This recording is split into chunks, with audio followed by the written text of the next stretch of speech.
안녕하세요. 세베이노입니다. 성장형 책 덕후를 했었는데 이름이 너무 평범해서 검색이 잘 안 되더라고요. 그래서 그냥 예전부터 썼던 아이디 세베이노를 쓰기로 했습니다. 3월에 읽은 책 중 가장 감명 깊고 재밌었던 책을 위주로 소개해 드리려고 합니다. 세상의 모든 과학, 대부분의 실수는 무리수, 보여주기입니다. 첫 책은 세상의 모든 과학입니다. 여기 보시면 알겠지만 계정 증복판입니다. 인기가 좋으니 계정 증복판이 나왔겠죠? 그리고 최재천 교수님, 유튜브로도 지금 활발히 활동하고 계시는 교수님이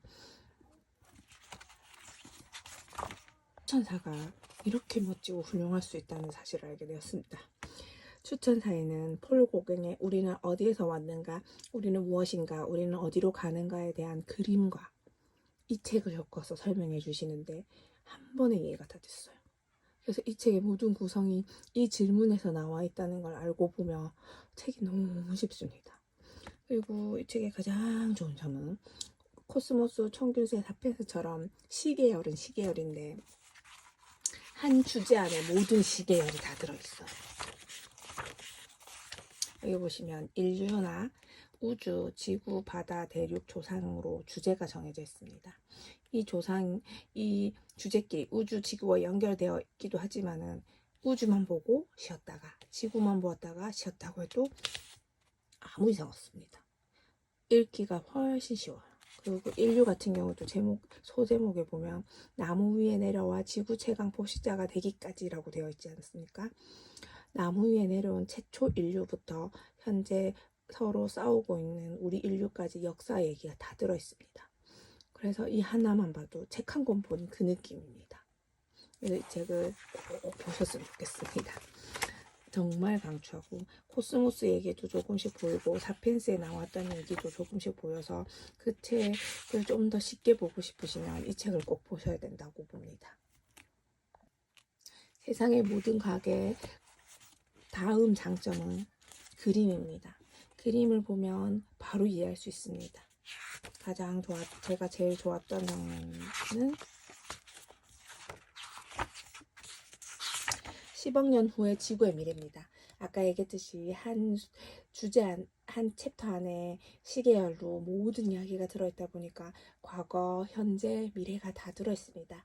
특히 미래 부분은 상상이나 아니면 과학적 추측이기 때문에 거의 근거가 있는 내용이겠죠.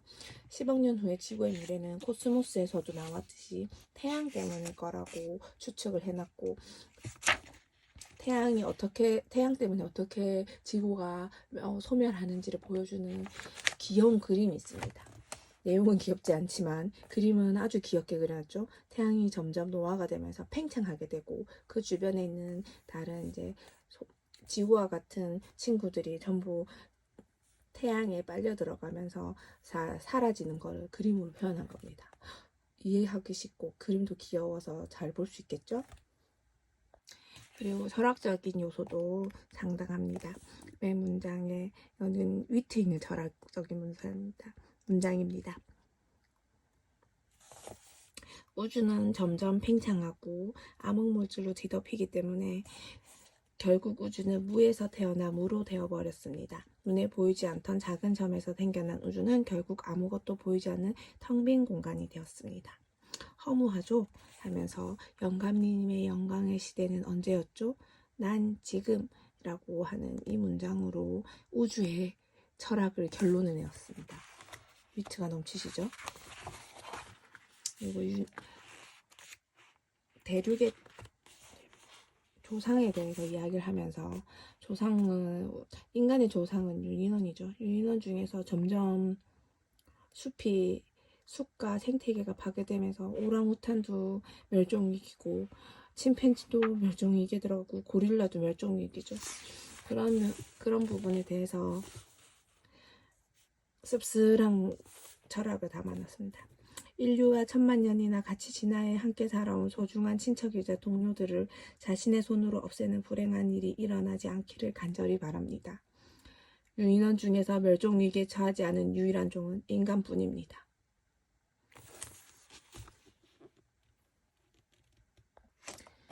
두 번째 소개할 책은 대부분의 실수는 무리수이다. 이 책은 3월 14일 화이트데이 아닙니다. 수학의 날 파이데이 때 해나무 출판사에서 파이 이벤트를 했습니다. 3.14에서 몇 번째 숫자를 쓰는 이벤트를 해서 제가 그 이벤트에 당첨이 돼서 받았습니다. 20계열생들은 환장할 책입니다. 재밌어요. 여기 보면 수학 중독자들이 빠지는 무한한 세계인데, 무한한 세계에서도 무한한 웃음의 세계입니다. 그리고 이 책을 보면 바로 느낄 수 있지만 왜 20대생들이 소개팅에 나면 실패하는지 적나라하게 알 수 있습니다. 20대생은 이 책을 읽고 소개팅에 나가서 여기 나오는 농담만 안 하면 남자처럼 보입니다. 하지만 소개팅 대상이 20대생 여성이라면 먹힐 겁니다. 20대생의 목소리 많은 이유, 이렇게 고백하면 절대 사랑 못합니다. 이건 더 심하죠. 아마 이 쪽지는 보자마자 잘 거고, 그나마 이 쪽지는 자, 뒤집어 봅시다. 네, 좀 보이죠? 하지만 이렇게 고백하면 못술에서 못 벗어납니다.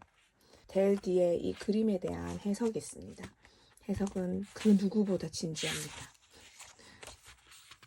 이 책 같은 경우는 중학생 이상만 되면 이 수학 좋아하는 친구들은 다 깔깔깔 웃으면서 볼 수 있는 책입니다. 보여주기는 클로이 서재에서 이벤트 했을 때 당첨된 건데, 상 1사분기 가장 좋은 책, 누구나 꼭 봤으면 좋겠는 책, 이 책 모르는 사람 없게 해달라고 소원하고 싶은 책 중에 하나입니다. 처음에는 책 표지 보고 에세이? 하고 생각했어요. 에세이를 잘 안 읽고, 에세이가 에세이 좀 힘들어요. 에세이 읽는 게 너무 힘들어요.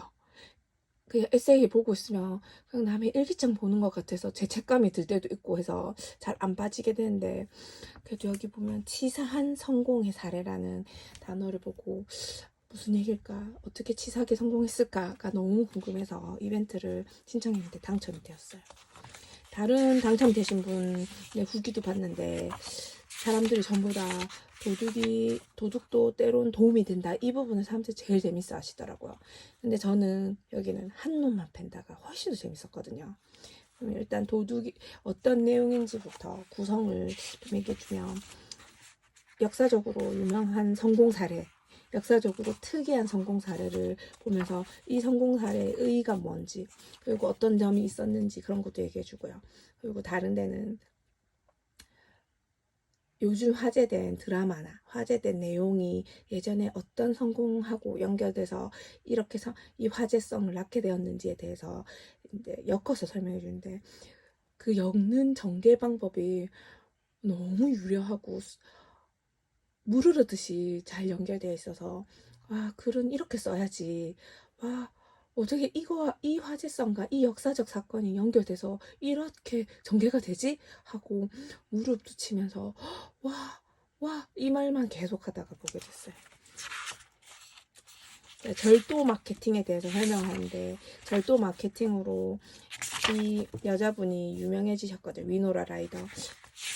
예전엔 청순 가련형, 뭐 이런 청순한 미인형으로만 이제 이미지가 많이 묶여 있었는데, 절도를 했는데 이 절도한 그 업체에 나중에 모델이 되어가지고 훨씬 더 많은 돈을 버셨거든요.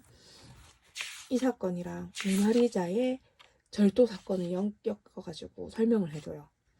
모나리자가 그 전까지 1911년에 절도되기 전까지는 그저 한 벽면에 걸려있는 일반 그림하고 똑같은 취급을 받았었는데, 1911년에 도난당하고 나서 미국에는 모나리자 가품 6점이 나타나서 사기당하는 이 일련의 사건이 터지고 나서는 모나리자 코너가 생겼어요.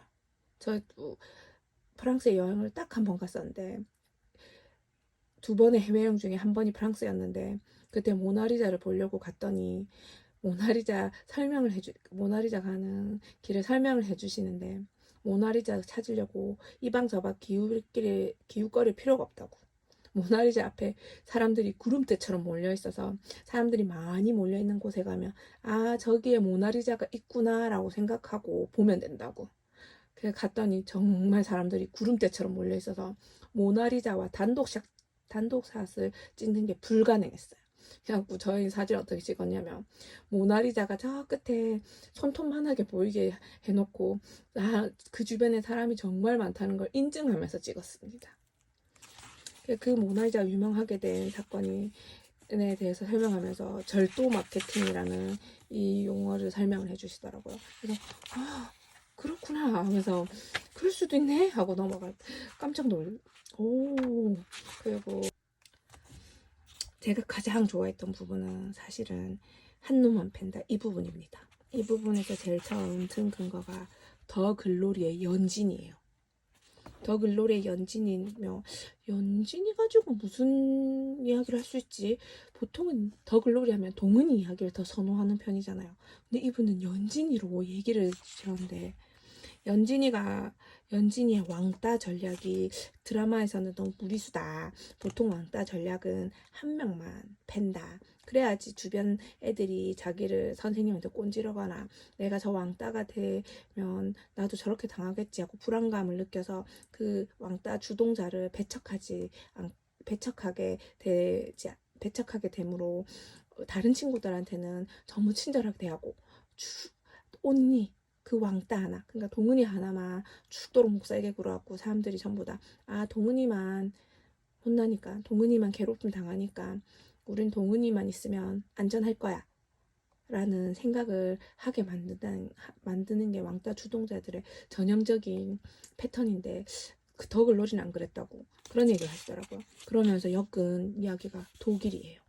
독일은 주변국의 러시아, 프랑스, 오스트리아, 헝가리가 있는데 이 친구들이 서로 간에 힘겨루기를 하다 보니까 독일에서 싸움도 하고 독일이 뭉치면 자기들보다 더 강대국이 될 걸 알고 있어서 약소국으로 남겨두게 하려고 조금만 강대해지는 세력이 생기면 침략하고 조금만 자기들끼리 싸우면 독일에서 싸움하고 해서 통일을 거의 못했다고 하더라고요.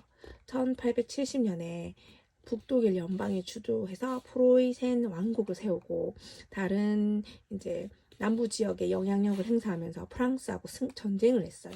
그래서 1871년에 프로이센이 이겼어요. 그리고는 독일 연방 국가를 세우기 위해서 황제 대관식을 했는데 어디서 했냐고요? 프랑스 베르사유궁에서요.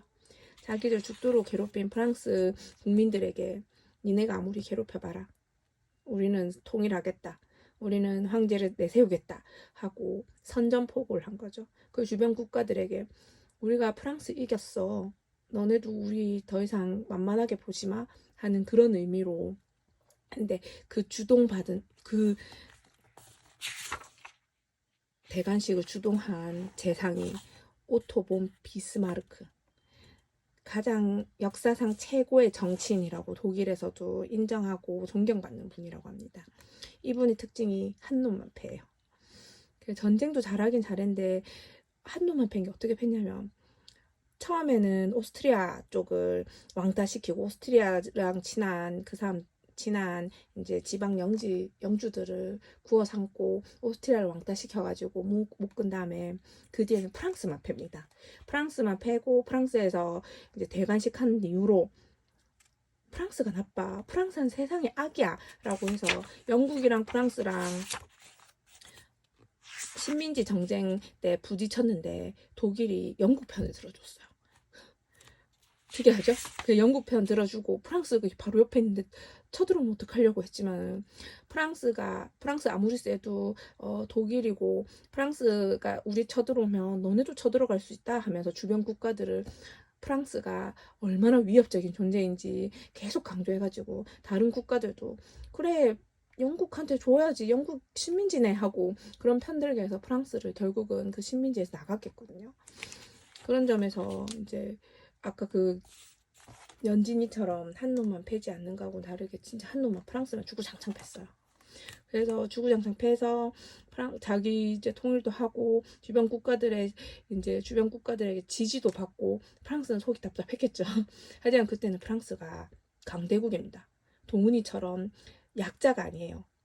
인구도 제일 많고 영국하고 달리 아직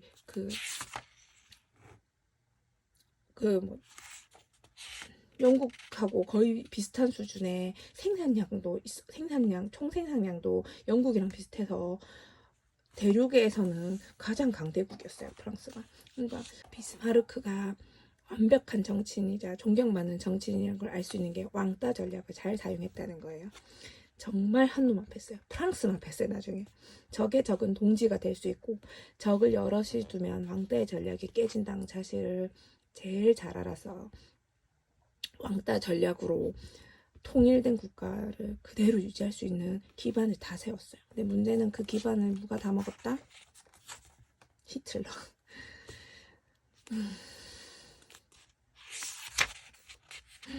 비스마르크에게도 약점이 있습니다. 뭐냐고요?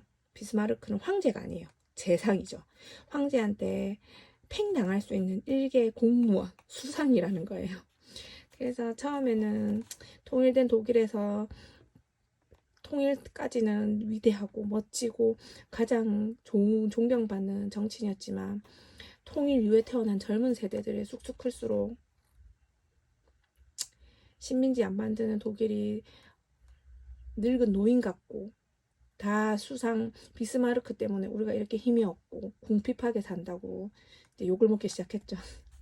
거기다가 비헬름 1세 무한실내 가지고 있던 비헬름 1세도 나이가 들어서 죽었겠죠. 비헬름 2세가 올라왔는데 비헬름 2세도 이 통일 이후 태어난 젊은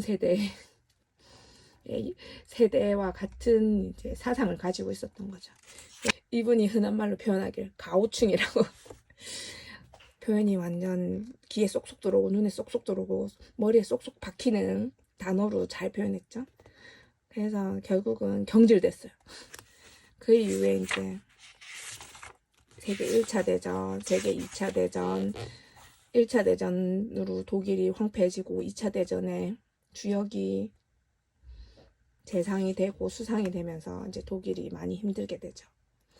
북튜버인데 책 소개한 영상이 거의 없어서 책 소개하는 롱폼이 하나밖에 없다는 게 참 부끄럽네요. 이 세 책 다 정말 재밌게 잘 봤습니다. 그래서 누구나 다 알고 누구나 다 보고 같이 이야기할 수 있는 많은 사람들이 생겼으면 해서 이 소개 영상을 찍습니다. 지금까지 봐주셔서 정말 감사합니다. 세상의 모든 과학, 대부분의 실수는 무리수, 보여주기 꼭 보시고 즐거운 독서 생활 되시기 바랍니다. 지금까지 세베이노였습니다.